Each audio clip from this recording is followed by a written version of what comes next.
யோவான் ஸ்நானன் சொல்லுகிறார், நான் அந்தபடியே கண்டு சாட்சி கொடுத்து வருகிறேன். எந்தபடியே கண்டு.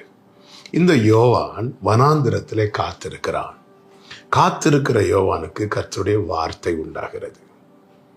வார்த்தை உண்டான பிறகு இந்த யோவான் அதனை அறிக்கையிடுகிறான் என்று வேதம் நமக்கு காண்பிக்கிறது. அறிக்கையிடுகிறான்.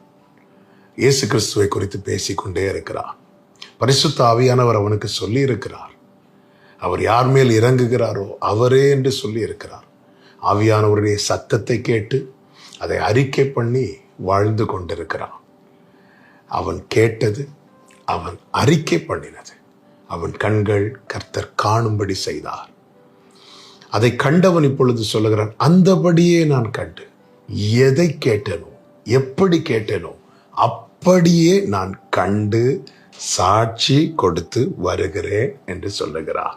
இந்த நாளில் என்னை கேட்டுக்கொண்டிருக்கிற அன்பு சகோதரா சகோதரி, அந்தபடியே உங்களை காண பண்ணி நீங்களும் சாட்சி கொடுக்கும்படிக்கு கர்த்தர் அனுக்கிரகம் செய்ய வல்லவராய் இருக்கிறார். கேட்டதை அறிக்கையிடுங்கள், அறிக்கையிட்டு கொண்டே இருங்கள்.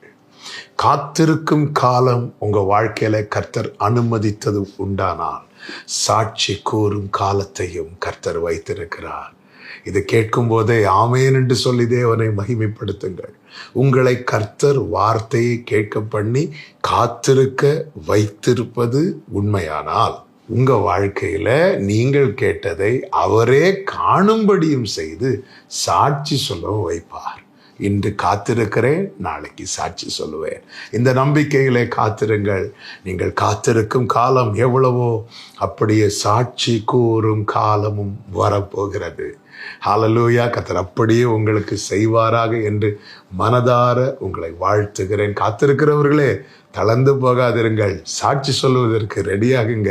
கர்த்தர் காரியத்தை வாய்க்க பண்ணி உங்கள் கண்கள் காணும்படி செய்